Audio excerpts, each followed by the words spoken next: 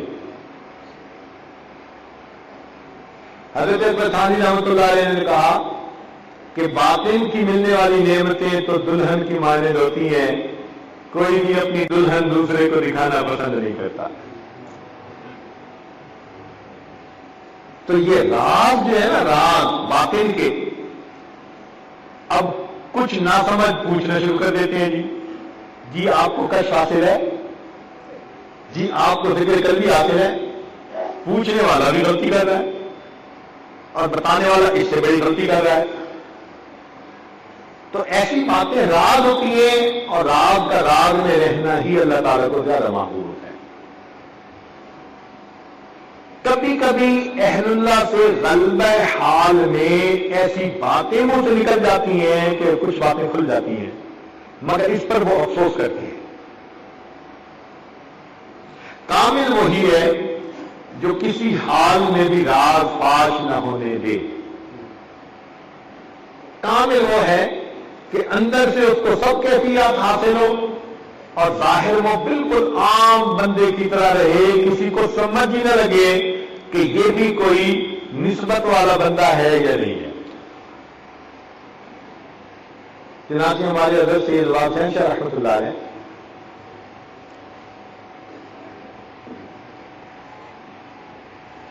ان کو ایک مرتبہ کتابت خوشنویسی سیکھنے کا شوق ہوا. تو ایک کاتب تھے، ان کا نام تھا محمد اعلی. تو وہ ان کے پاس کتابیں سیکھنے کے لیے تشریف لے گئے. جب کتابیں سیکھنے کے لیے تشریف لے گئے تو 3 سال یا 4 سال، کوئی اتنی بڑی مدت ہے، روز ان کے پاس جاتے اور سیکھتے اور آ جاتے سیکھتے. اور حاجی اعلیٰ صاحب ان کو ایک عام بندہ ہی سمجھتے رہے. 4 سال روز جاتے رہے اور ان کو کچھ پتہ نہیں چلا. حاجی اعلیٰ صاحب کہتے ہیں کہ ایک مرتبہ حضرت مولانا بدر عالم مدنی رحمت اللہ علیہ، جو بڑے شیخ الحدیث گزرے ہیں، ترجمان السنہ کتاب لکھی ہے، ایک مرتبہ وہ تشریف لائے اور میں نے ان کی دعوت کی.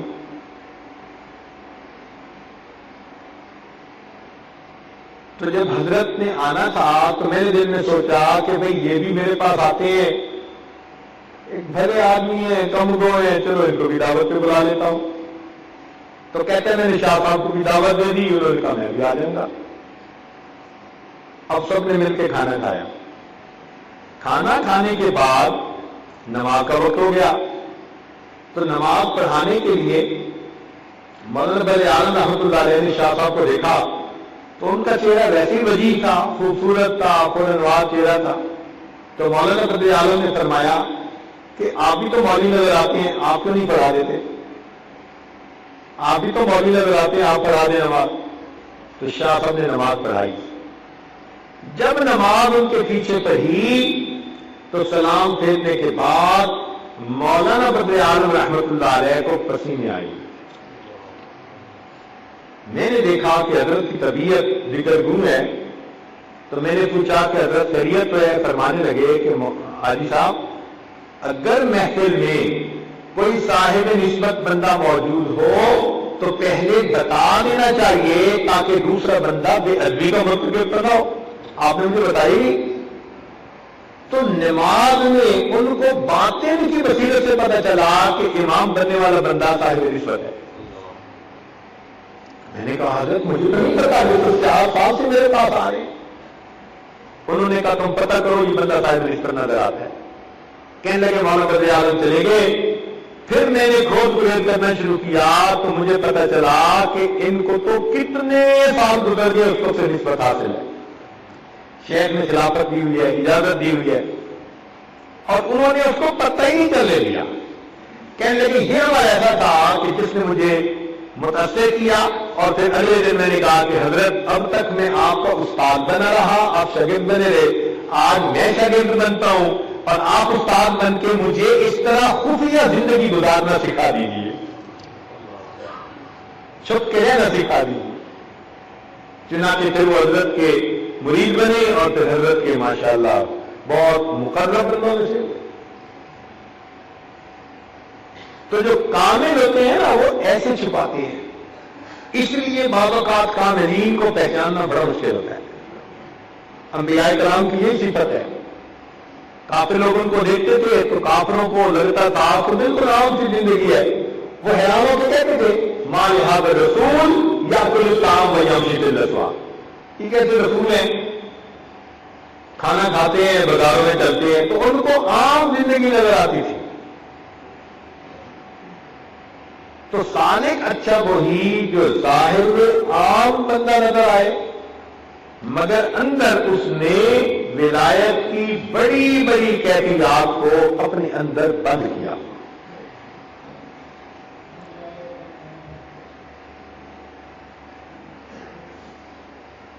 حدیث مبارک ہے من زار حیا ولم يرزق منه شيئا فكأنما زار میتا، کہ جس نے کسی زندہ کی زیارت کی اور اس زندہ نے اس کو کھانے کے لیے کچھ بھی پیش نہ کیا تو ایسا ہی ہے کہ اس نے کسی مردے کی زیارت کی. تو شریعت پسند کرتی ہے کہ جب کوئی ملنے آئے تو اس کو کچھ پیش کرو، ضیافت کرو، مہمان ہے، بھلے پانی کا گلاس پیش کر دو. جس نے پینے کے لیے پانی کا پیالہ سامنے رکھ دیا اس نے مہمانی کی جو ادنا سی ایک درجہ تھا وہ پورا کر دیا، حق ادا کر دیا.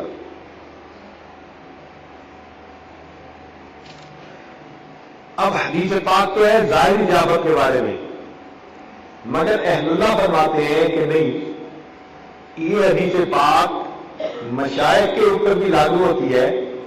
لہذا ان کو چاہیے کہ اگر کوئی بندہ ان کو ملنے کے لیے آئے تو وہ آنے والوں کو روحانی ناشتہ بھی کروایا کریں. لہذا مشائخ کو جو کوئی ملنے آتا ہے مشائخ ان پہ توجہ ضرور ڈالتے ہیں. ظاہر کا ناشتہ اپنی جگہ تو باطن کا ناشتہ ضرور کرواتے ہیں. تو فرماتے ہیں کہ اہل اللہ ہر آنے والے کی روحانی ضیافت ضرور کرتے ہیں. اعلانیہ نصیحت کرنا در حقیقت ملامت کرنے کے مترادف ہے.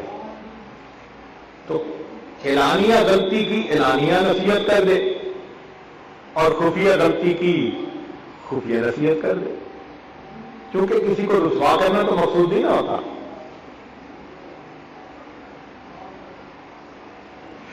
حضوری کا ہر وقت میسر ہونا یہ بہت مشکل ہے. حضوری کا ہر وقت میسر رہنا یہ بہت مشکل ہے. آپ نے حنظلہ رضی اللہ عنہ کی حدیث سنی ہوگی، نافقہ حنظلہ نافقہ حنظلہ. اس میں نبی اسلام نے بھی یہی فرمایا تھا کہ یہ تو گاہے گاہے کیفیات ہوتی ہیں. تو یہ کیفیات ہوتی تو گاہے گاہے ہیں، لیکن اگر چند لمحے بھی نصیب ہو جائیں تو باقی وقت راحت کے ساتھ گزر جاتا ہے. وہ کیفیت ایک دفعہ بھی مل جائے نا تو بس مہینہ سمجھو آسانی سے گزر گیا، ایسی کیفیت ہوتی ہے. فرماتے ہیں ایک صاحب نسبت کی وجہ سے ساری جماعت عافیت میں رہتی ہے. اور آپ نے تو دیکھا ہی ہوگا کہ اگر کسی مجمع میں ایک بھی صاحب نسبت ہو تو اس کے پاس وقت گزارنے والے لوگ وہ سارے کے سارے پرسکون ہوتے ہیں. یہ ایسا ہی ہے جیسے کسی نے خوشبو لگائی ہوئی ہو تو پاس بیٹھنے والوں کو بھی خوشبو آ رہی ہوتی ہے.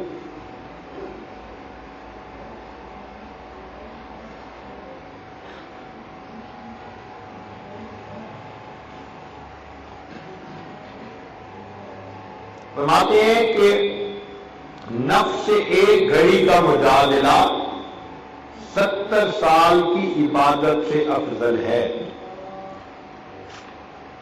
نفس کے ساتھ ایک گھڑی کا مجادلہ کہتے ہیں اس کے ساتھ بحث کرنی، اس کو دلیل دینی کہ تمہاری یہ تمنا میں نے پوری نہیں کرنی. نفس کہتے گا کہ نہیں میں نے یہ چاہت پوری کرنی ہے، اسے کہنا کہ نہیں پوری ہونی.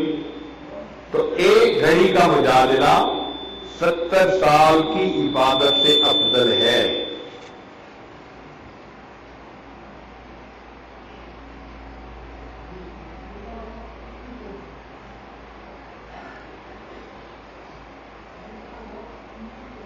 سید عاشق کلانہ نے نبی اسلام سے پوچھا کہ انسان کب خراب ہوتا ہے؟ انسان کب خراب ہوتا ہے؟ تو نبی علیہ السلام نے فرمایا کہ جب اپنے کو دوسروں سے افضل سمجھنے لگ جاتا ہے، جب اپنے کو دوسروں سے بہتر سمجھنے لگ جاتا ہے اس وقت انسان بگڑ جاتا ہے.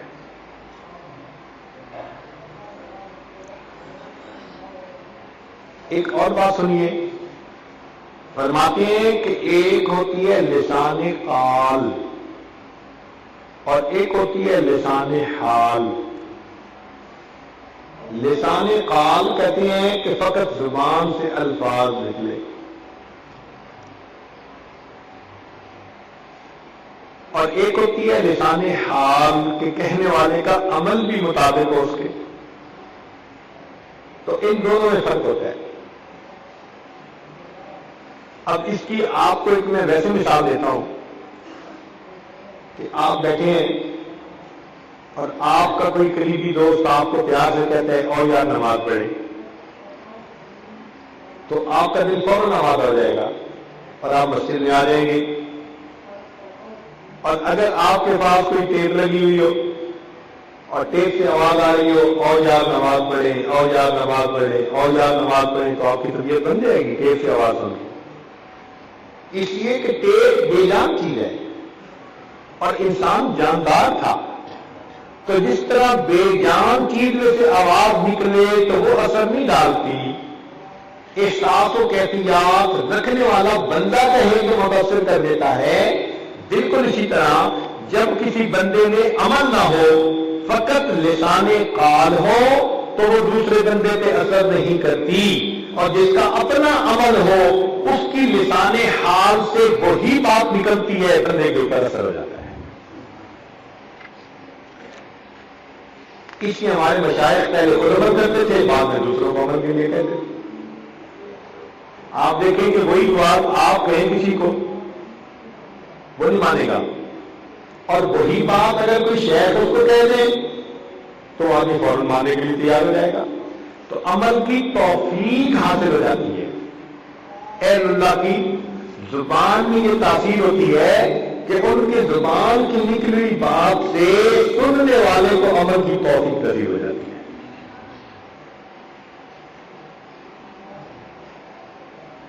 تو فرماتے ہیں لسان قال کی بجائے لسان حال ہی انقلاب کا ذریعہ بنتی ہے.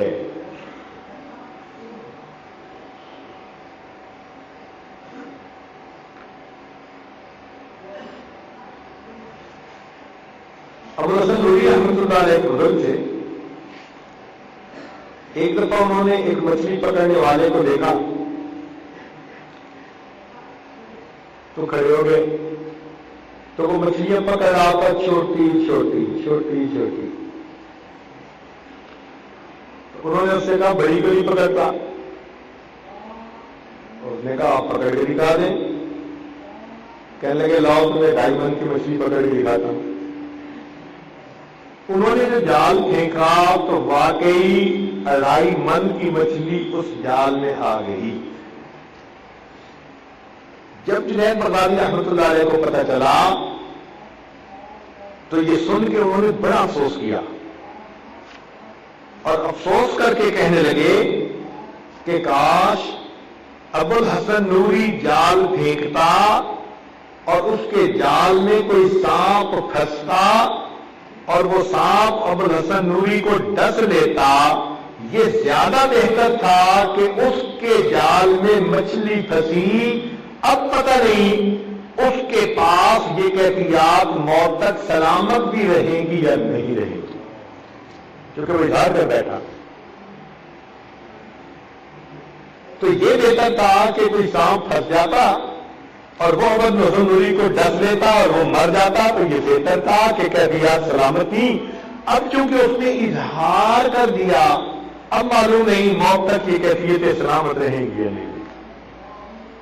اس سے اندازہ کریں کہ ہمارے مشائخ اپنی کیفیات کو کس حد تک دوسروں سے اوجھل رکھا کرتے ہیں.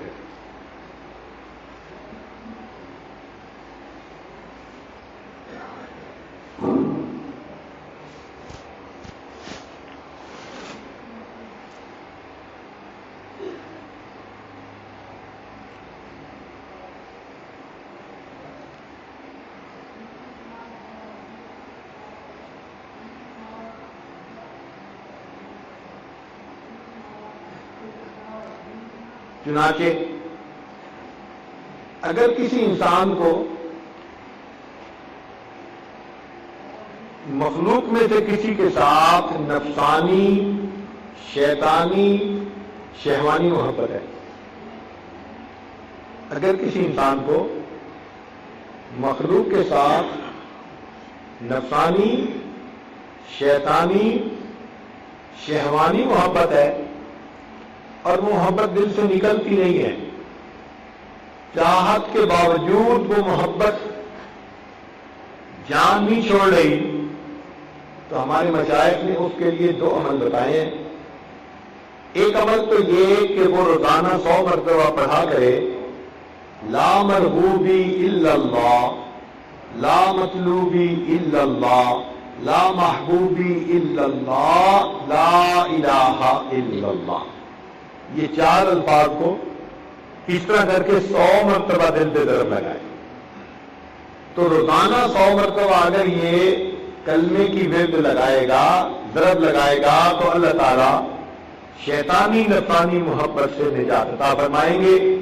اور اس کے اوپر ایک اور بڑا عمل یہ کہ روزانہ عصر کے بعد اگر 5 مرتبہ سورت عما یتساءلون پڑھ لی جائے تو اس سورت کے اندر اللہ تعالیٰ نے ایسی تاثیر رکھی ہے کہ نفسانی محبتوں کو دل سے یہ نکال دیتی ہے.